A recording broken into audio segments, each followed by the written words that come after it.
Hello, you wonderful people, and welcome to another episode of Crime Centric. This being a show where we talk about crime dramas that I watch. For today's episode, I'm going to talk about the latest episode of The Blacklist. A lot of really interesting things went down in this episode, so let's break it down. Well, first and foremost, we got the intro where we kind of learned about what happened to Donald and, Robbie's dad. He was betrayed by his partner because his partner was on a take, and he was like, while their dad was there dying, he was like, you should have taken the money. He's like, don't worry, I'll take care of your wife, your kids, and everything. It's like, that doesn't make him feel better, knowing all that, knowing that you're the reason why he's dead and everything. And it's so interesting because we got a lot of insight into Robbie and Donald growing up. But the fact of the matter is, Donald was actually kind of the screw up, the kind of like the one who always kind of messed up a lot, when Robbie was actually the one like, oh, he's going to go to the academy and stuff like that. So he was, in a sense, going to follow their father's footsteps. So it's interesting to see present day how those roles got swapped and understanding how the past heavily influenced that decision. Because it's a complicated thing of like, Robbie's always felt like he's been a screw up in his brother's eyes. And even, later on, Wrestler kind of apologizes for the fact is that he's always looked at Robbie as kind of a screw up and everything, because Robbie's like, oh, he's got like his garage and everything is doing well, so he got his mom some stuff like that, because it's like Wrestler could not get away from this town fast enough, and while you were away, I was the one taking care of Mom, because he was so busy trying to get away from his past, escape this thing that they did all those years ago, because it still haunted him, that he was so caught up in that, where his life was leading him and everything, that he wasn't there kind of really look after their mom, and Robbie was. But the complicated thing is, because of everything, Robbie was kind of, things kind of turned sideways for Robbie. Basically, they plan on breaking into that place where the body is, like obviously it's about to be dug up and stuff, so it's like we need to get that. So we find out that what's in the field is Tommy's body, because it turns out during their father's like funeral or afterwards, or wake or whatever, the fact is that Wrestler overheard Tommy talking about like, oh, that basically he killed their dad, which is mad messed up, even when the fact is that it's like, oh, like Tommy gave Robbie such a big speech, and it's like, yeah, I got this off your dad's personal item, he would want you to have it, the next cop in the family. It's just like, it makes you that much more of a piece of crap. But Donald tried to tell Robbie, but Robbie wouldn't listen. He's just like, Dad, he's a cop, Tommy's a good guy, like our dad. Dad trusts him, so I trust him. And obviously for Donald, it's like, why won't you listen to me? Why won't you trust me? I'm your brother. But it's like, because Donald was a screw up, and he's like, all you ever do, everything you do is for attention. That's all this is. So when the time came, Donald wanted to get the evidence himself, so he ended up, breaking into Tommy's place. Led to a confrontation, because Tommy, I think, is a little stupid of you to kind of be like, oh, you're not going to pull the trigger. Your dad, he was a tough guy, had it what it takes. Your brother has what it takes. You don't have the balls. Bam, you got shot. So it's like, why would you say that to the kid pointing a gun at you, especially the kid who believes you killed his dad? But it's also because you think you know him so well, but he knows that you were a part of the reason why his dad died. I think it's interesting because in the grand scheme of things, we never actually found out who it was that, I mean, maybe it's long since gone. Like, it's kind of interesting because it's not like the episode was 100% resolved. I mean, I guess it's like, in the end, they killed the guy that was responsible for their dad. Whoever he was paid off by and stuff like that, they probably weren't maybe they're the ones, I'd assume, just because nothing ever happened to it, like, the person Tommy might have been working for never got involved, so it's like he might have pulled that trigger, without their permission. It was probably never supposed to go down like that, them killing, him killing their dad like that, but who knows. Donald calls the one person he could at the time, and that was his brother, and his brother's the one that took care of things. And so Donald's in this position, because like now after everything, Robbie's asking like, if you looking back on, like, would you do things differently? Do you feel bad about it? And even Wrestler being like, no, this bastard killed our dad, like, so I don't feel bad. I don't regret what, because even he admits like, yeah, it haunts me from time to time, but still Tommy got what he deserved. He killed our dad, And it's like, do you regret it? And then, you have him being like, not, Robbie doesn't say anything. The entire time they're being followed, part of me is like, okay, so is this someone else? is this part of Robbie's secret? Or part of me is like, you don't think it's a Reddington thing? I didn't think it would, because this is such a personal thing. I don't think Reddington would be taking time to really dive into a wrestler's business unless he absolutely needed to. Only reason why he dived into Park's business is because her business affected his business. Wrestler doing whatever he needs to, it kind of affects him, but not to the extent like I think Park would. Her situation does. But nevertheless, the fact of the matter is, it turns out Robbie borrowed money from the wrong person, and he owes a lot of money because of interest and stuff like that. He owes like what, $150K or something like that. And the guy they end up owing the money to is the dude who played, I want to say, what's in his character, Hector, in Breaking Bad and Better Call Saul, or like, because I know his character pops up in Better Call Saul. I mean, it makes sense to being a prequel and all that. But regardless, I think that's one of the things I kind of best know him for. He's kind of the bad guy in this situation, and he wants Wrestler to get something for him. It's basically a file revealing an undercover cop. And obviously, Robbie's like, you don't have to do this. But Wrestler's like, yes, I do, because it's the only way I can protect you. Like, you don't have to ask me to do this. I'm going to do it because that's what I'm going to do. And obviously, it's this thing. It's interesting thing where Robbie admits, like, because obviously for Wrestler, it's like, I'm the one who was behind all this. This was on me. I'm the one who pulled the trigger. Like, you were covering for me. This is my mess. Let me clean it up. But then Robbie's like, this isn't just your mess. This is our mess. Because it's revealed that Tommy was actually still alive before Robbie buried him.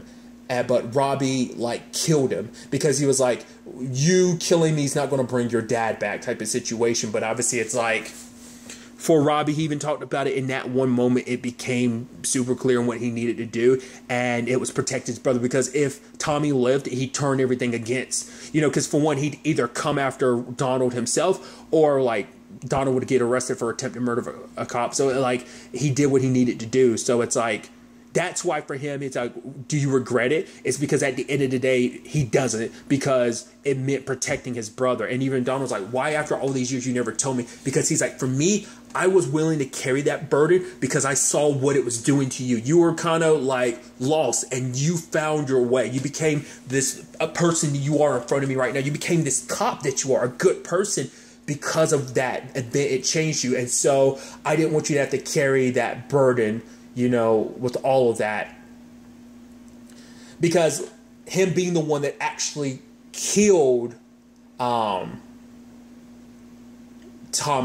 that he knows that if Wrestler ever found out, like, wait, I didn't actually kill him, you were forced to, like, Wrestler would have felt guilt about that. Like, at least thinking that he's the one that pulled the trigger and killed him, that was something he could carry. But now knowing, like he never wanted his brother, it's like, because he's also the older brother, so he never wanted his little brother to carry that weight, because it's like, I had to be the one to shoulder that burden, because I knew what, basically that situation took a coal and crushed it into diamond and made you do, that's kind of the metaphor I'm going for. And so Wrestler's like, the only play they have here is to turn themselves in, because initially, like, because Robbie's like, I'm gonna turn myself in, but Wrestler's like, no, because it's basically a thing of, we're in this together. Whatever we do this together. So Wrestler turns into one person. He's talking at first. I was like, did he go to Reddington? I was like, it makes sense. You have a criminal help you with this whole thing. But it's like, no, he turned to the one person he can trust above all else. And that was Liz. And she's like, I don't know what you want me to do with this. He's like, I want you to do the right thing. He's like, the fact of the matter is, you're good for the task force. Whatever consequences befall me and my brother, especially me when it comes to all of this, is on me. But the task force is going to need you because you were a good person. He even talks about, and I think he's referenced this before too. It's like, once again, if you look back at season 1, Wrestler did not like Liz, but for him, it's like, despite everything, like the person that he's come to know her as, this good person. So because of that, like, he knows that the task force and everything will be in good hands because he knows what kind of person she is. So they're willing to do like a sting operation with the FBI to take Home Dude down. And luckily they did. But it's like, because even Liz was still asking, like, are you sure you want things to go down like this? And obviously he gets arrested. The body's in the trunk and everything. And so now it comes to a situation of like, okay, we're going to come clean about it. And the bad guy's like, you know what? The fact is, I don't know who, I know the badge number, I don't know who it's associated with, but if you want to see who's the body, it's in the trunk. They go look, but the body's gone. So now Robbie and Donald now have, like, this, things could have gone sideways, but they were given a second chance. And, you know, it's interesting because we think, like, if go, like, a flashback kind of reveals what it is that, Robbie kind of felt back then. Because at their dad's funeral, or at least in the church, like, Robbie was supposed to be the one to get up and say something, but he couldn't bring himself to do it. So, Donald did. And I thought it was a really heartfelt speech, because he's like, yeah, the fact is most people's memory of his dad was of him being this great cop, being this person. But for him, he always remembered his dad kind of like yelling at him for being, you know, doing something stupid, you know. But the fact of the matter is, it's like, and then he'd storm off, and now it's like, that's all I have to kind of hold on to him. I like the fact of the matter is, he, you know, it's not all that he has to hold on to, but it's like he's gone too soon. It's like those memories are so fresh, but now it's like he left and now he's gone. And so the fact of the matter is, I'm going to hold on to who my dad was and like basically become a person that he can be proud of, you know? And because of that, Robbie felt like he couldn't be that person anymore, because he was carrying that burden, because he saw just in that speech alone what it meant for Donald. So for him, it's like, if it means I have to carry this and my brother is able to go down a better path and be a better person, you know, the person I know he could be, then it was all worth it. But at the end of the day, Donald gave him back the necklace, and it's like, no, Dad would want you to have it, you know, because Robbie didn't know who he was outside of all of this. And I think, you know, this was a step closer, you know, present day to finding that out. You know, it's like they've had their differences over the years, but I think despite all this craziness, all this crime stuff, it brought them closer. Hell, their mom's not completely in the dark. Granted, she doesn't know about the Tommy stuff, but she's like, yeah, your brother, you were able to sort out whatever trouble your brother was in. And Donald's looking at her like, wait, what? She's like, the fact of the matter is, I know your brother can kind of screw up from time to time, but he's a good boy, and I know you just happen to be here with the case and everything. And Donald's like, actually, at the end of the day, it's all kind of resolved, even the stuff with you know, Robbie. So he's going to make sure to kind of keep in contact and stuff like that. So like I said, the whole thing, it was a past that was hanging over them like in particular, it was hanging over Wrestler like a guillotine. But now I think he feels a little refreshed, because that weight is no longer on him or his brother, you know. They both got a second chance at this whole situation. So, and he goes and meets with Liz, because it turns out, at first I was like, oh, did she call him Reddington? It's like, oh, she doesn't need to call him Reddington, because obviously she can handle it on her own. I mean, to be fair, when you look at everything, you know, she even says like, yeah, I learned from the best. But Wrestler was like, I don't understand. My question is like, why risk everything? Because for her, it's like, you are kind of, what was it, like a dipstick and all that, just because for her it's like, you want to punish yourself for this, like, fine, later on I'm gonna let you be stupid and just let yourself get punished for it. But she's like, for right now, I'm not gonna let that happen. And he's like, but why? Like, why risk everything? Because like for her, it's like, Wrestler, it's worth it. Because for her, it's like, you might not have noticed, but when you look at my life is super chaotic considering everything that her life is. It's like, hey, I'm a widow, I'm a single mother. The fact of the matter is, I'm being raised by a functioning, psychopath, you know, referencing Reddington. The fact of the matter is, her dad tried to kill her mom. Her mom was pretending to be her neighbor, being so close to her, never announcing who she is. She was a Russian spy and everything. So it's like, the chaos that is my life, it is a monsoon, it is a constant storm. And the fact is, at the center of that, she has a little bit of an island, a calm in that storm. And it's like, if she didn't have it, she would have gotten swept away. So that's why she's protecting Wrestler, because she needs him. Like, in this life, her life that is nothing but a storm, that is darkness. He's part of that light. That same light includes Cooper, Aram, you know. But more so than anything, you know, it's Wrestler. He's kind of like, keeps her on that path, because obviously even last episode kind of showed like Cooper was like, was that last episode or episode before last, where Cooper was like,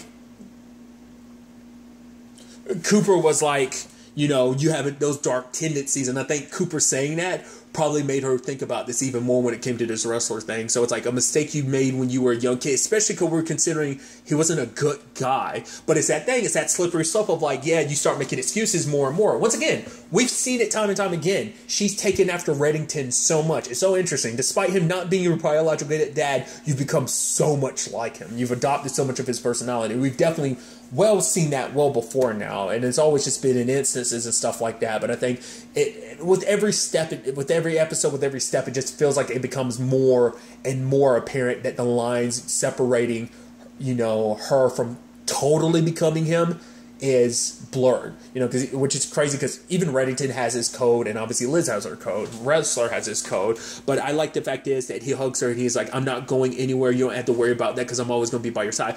I won't lie to you, I thought they were going to make out. Shit you not, I've still been hanging on to the fact is, I think at the end of the day, Wrestler and Liz are going to get together. Like, I've always felt that, but then, like, the Tom situation happened, they got back together, but then he died, and I don't know. I don't think it's like a big brother relationship. I mean, hey, maybe that's the way they'll end up going, where it's like Wrestler's more like a big brother to her, but I think it's going to be something romantic and intimate. That's just how I've always felt for such a long time that, like I said, even early days in the series, even when he disliked her, but then slowly over the course of like earlier seasons, he started liking her. That's why I kind of felt like things would kind of go that direction, even when he was hunting her, when her and Reddington went on a run in season 3. Regardless, tangents and all that.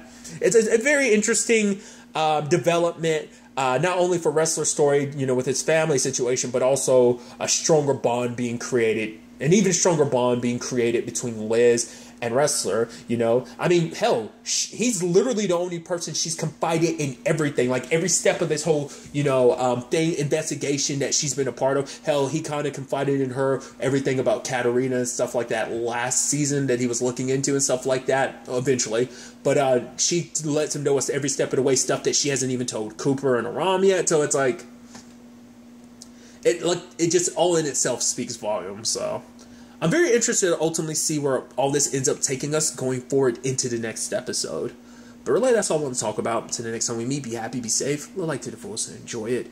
Good day, and goodbye.